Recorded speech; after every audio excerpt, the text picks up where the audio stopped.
అందరికీ నమస్కారం అండి. ఇట్లు మీ కృష్ణవేణి ఛానల్.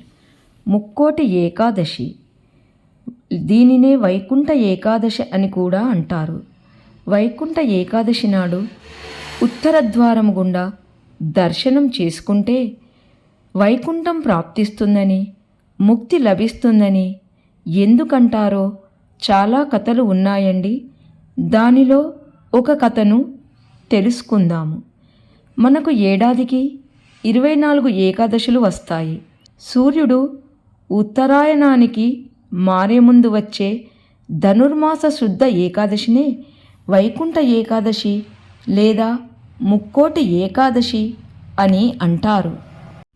ఈ రోజున మహావిష్ణువు గరుడ వాహన రూఢుడై 3 కోట్ల దేవతలతో భూలోకానికి దిగివచ్చి భక్తులకు దర్శనమిస్తాడు కనుక దీనిని ముక్కోటి ఏకాదశి అని పేరు వచ్చిందని కూడా అంటారు.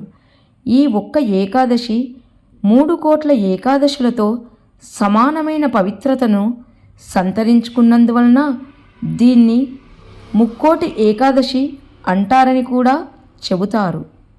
ఈ కథను వినడం వలన ముక్తి లభిస్తుందని కూడా అంటారు. విష్ణు పురాణం ప్రకారం 2 రాక్షసులు తనకు వ్యతిరేకంగా ఉన్న మహావిష్ణువు వారి కోసము తన వైకుంఠ ద్వారాలను తెరిచాడని, తమ కథ విన్నవారికి వైకుంఠ ద్వారం గుండా వచ్చి విష్ణువును దర్శనం చేసుకున్న వారికి వైకుంఠ ప్రవేశం కల్పించాలని వారు కోరారు. అందుచేతనే ఆ రోజును వైకుంఠ ద్వారాన్ని తలపించే విధంగా వైష్ణవ ఆలయాల్లో ద్వారాలను ఏర్పాటు చేస్తారు.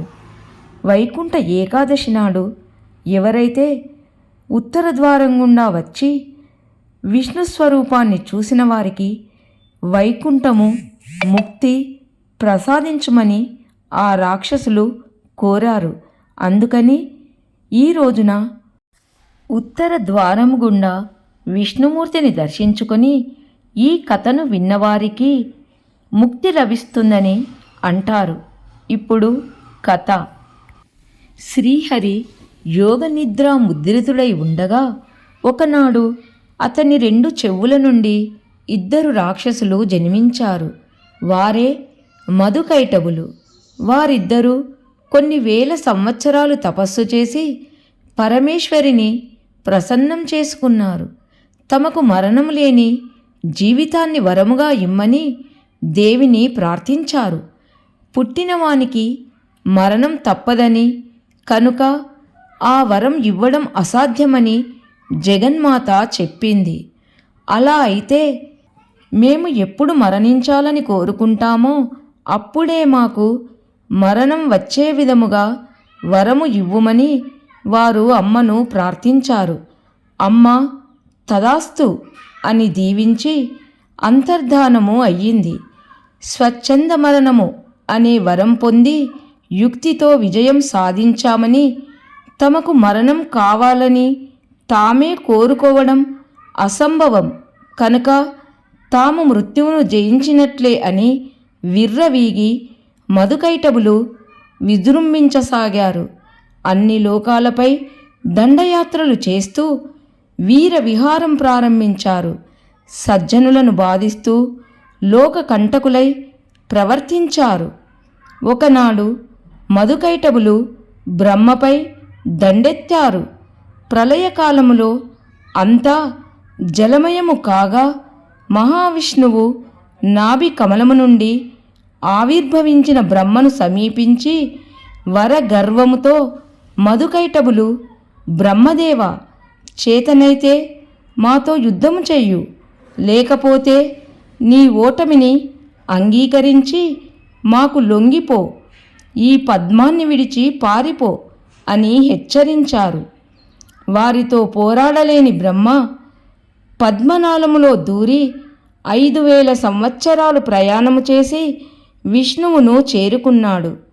యోగనిద్రలో ఉన్న శ్రీ మహావిష్ణువును చూచి నిద్రాదేవిని పరిపరి విధాలా ప్రార్థించాడు బ్రహ్మదేవుడు.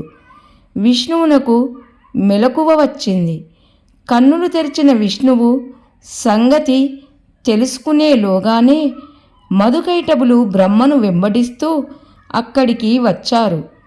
మీరిద్దరూ మాతో యుద్ధం చేయండి అని బ్రహ్మ విష్ణువులను ఒత్తిడి చేయసాగారు. విష్ణువు మధుకైటబులతో యుద్ధానికి తలపడ్డాడు. ఆ ఇద్దరు ఒకరి తర్వాత ఒకరు అలసట తీర్చుకుంటూ వంతుల వారీగా యుద్ధము చేయసాగారు. ఎన్నాళ్ళు యుద్ధం జరిగినా విష్ణువు ఆ రాక్షసులను జయించలేకపోయాడు.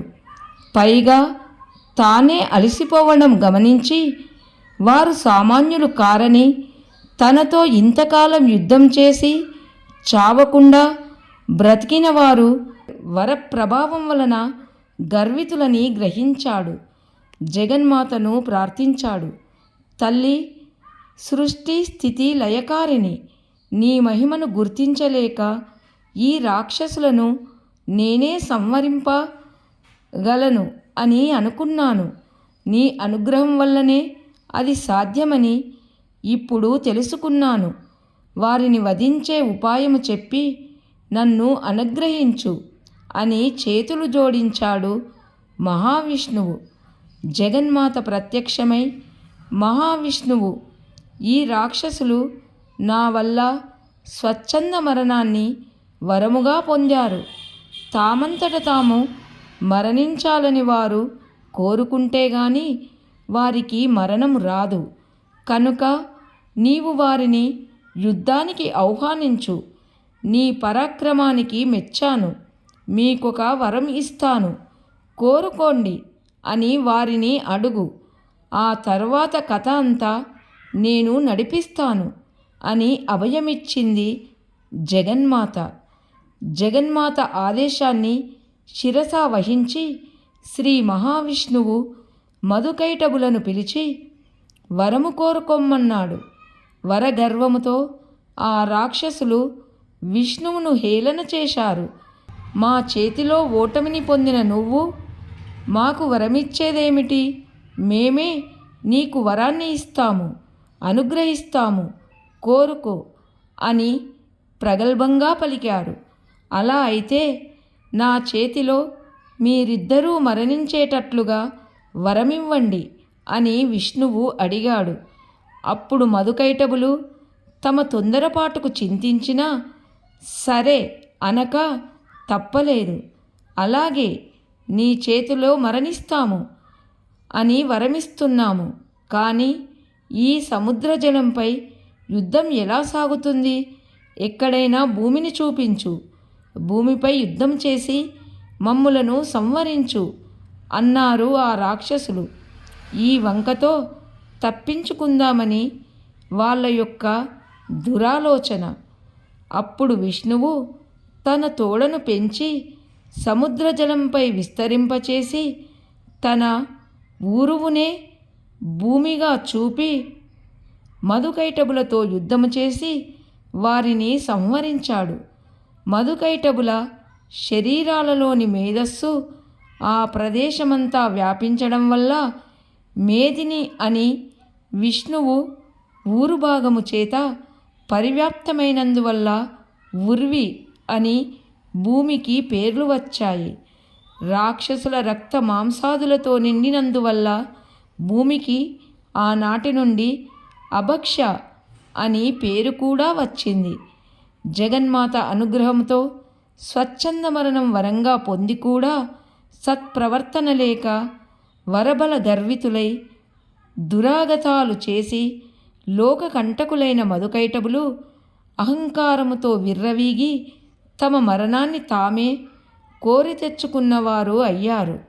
శ్రీ మహావిష్ణువు కూడా మొదట తానే ఆ రాక్షసులను సంవరించగలనని భావించి విఫలుడై తరువాత పరాశక్తి ప్రభావాన్ని గుర్తించి ఆమె అనుగ్రహంతో కృతార్థుడు కాగలిగాడు.